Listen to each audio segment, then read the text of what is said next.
Good morning friends.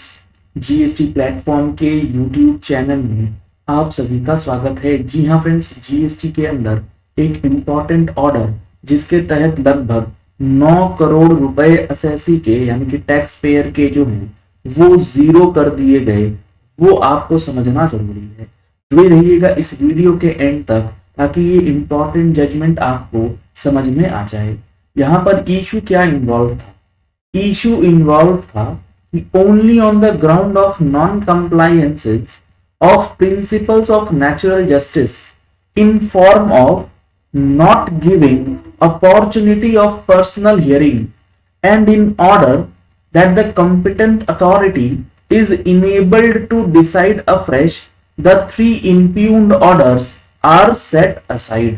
इसमें हुआ क्या?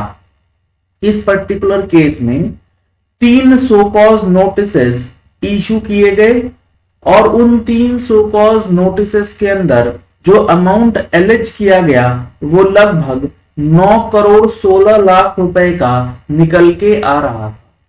इस सो कॉज नोटिस का रिप्लाई दिया गया और रिप्लाई देने के बाद टैक्स ऑफिसर ने, एडजुडिकेशन ऑफिसर ने ऑर्डर पास कर दिया, यानी कि DRC 07 पास कर दिया।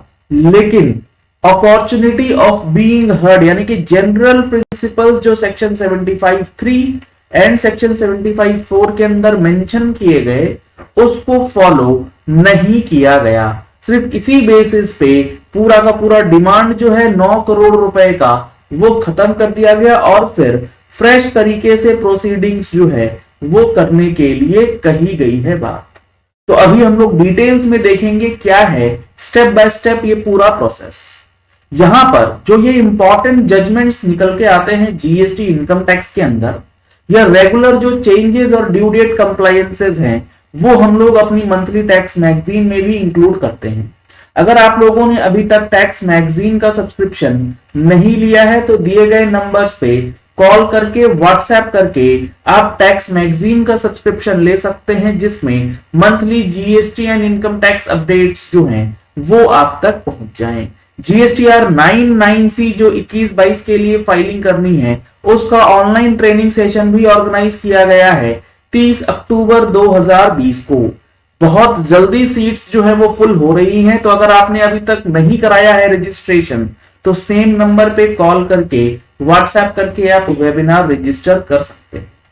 अब इसके अंदर डिटेल्स में क्या चीजें लिखी गई, इसमें हवाला दिया गया है सेक्शन 75 का। सेक्शन 75 ऑफ जीएसटी बात करता है general principles to be followed in case of adjudication, यानी कि 73 और 74 में जो आपको कार्रवाई करनी है उसके लिए कुछ कॉमन, कुछ जनरल प्रिंसिपल्स हैं जो फॉलो करने हैं। उसके अंदर show cause notice, personal hearing, the petitioner challenged the order, order को चैलेंज किया गया, dated 19 April 2022 in respect of financial year 17-18, 18-19 and 19-20, यानी कि 17-18, 18-19 एंड 19-20 के ऑर्डर्स को चैलेंज किया गया है, whereby the respondent called upon the petitioner to pay amount of tax under section 73 sub section 9 along with interest and penalty. तो यहां पर रेस्पोंडेंट जो है, जो टैक्स ऑफिसर्स है, उन्होंने 73(9) के अंदर जो ऑर्डर पास किया है उसमें टैक्स, इंटरेस्ट वगैरह सारा कुछ लगाया हुआ है। The petitioners have also challenged the show cause notice for the same 3 financial years which notices were basis for passing the aforesaid orders. जो नोटिस आया उसे भी चैलेंज किया गया है टैक्स पेयर के द्वारा। The petitioner submitted that the order came to be passed in gross violation of natural justice in as much as he was not granted opportunity of being heard। सिर्फ एक यही point है जिसके basis पे पूरा जो जजमेंट है वो निकल के आया। इसमें यह बोला गया कि यहां पर ग्रॉस वायोलेशन हुआ है प्रिंसिपल नेचुरल जस्टिस का, क्योंकि हमें अपनी बात कहने का मौका नहीं दिया गया ऑफिसर्स के द्वारा। नोटिस आया, नोटिस का जवाब दिया गया, उसके बाद सीधा ऑर्डर पास कर दिया गया, हमें अपनी बात समझाने का मौका जो है वो नहीं मिला।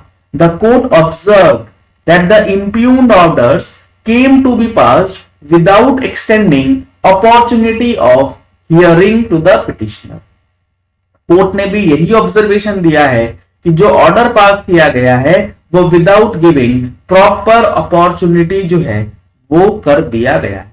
The honourable high court set aside the orders and remitted the matter to the respondent with direction to grant personal hearing. High court ने ऑर्डर्स जो इशू किए गए उसे सेट असाइड किया और मैटर को रेस्पोंडेंट के पास भेज दिया और ये बताते हुए कि ग्रांट करना है, पर्सनल हियरिंग करनी है within 3 weeks and pass orders in accordance with the law. और उसके बाद फिर से आप जजमेंट जो है वो पास कर सकते हैं।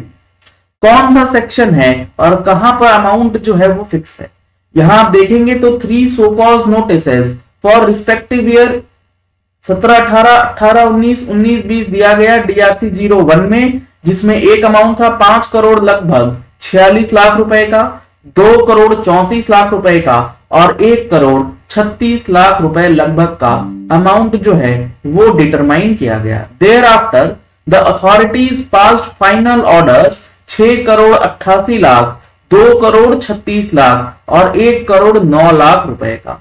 तो लगभग यहां पर 9-10 करोड़ रुपए का जो डिमांड है वो सेट असाइड कर दिया गया है।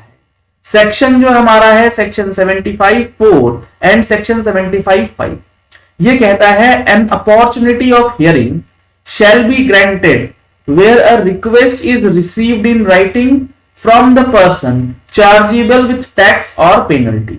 जब नोटिस आए, नोटिस के रिप्लाई में अगर टैक्स पेयर ने ये रिक्वेस्ट किया है कि रीजनेबल अपॉर्चुनिटी दी जानी चाहिए हियरिंग के लिए, तब आपको 75(4) के तहत PH देना मैंडेटरी है। और where any adverse decision is contemplated against such person, हो सकता है नोटिस आया, नोटिस के रिप्लाई देते समय यह बात नहीं लिखी गई कि अपॉर्चुनिटी दी जानी चाहिए, लेकिन अगर एडवर्स डिसीजन लिया जा रहा है तो उसके लिए पहले रीजनेबल अपॉर्चुनिटी देना जरूरी है।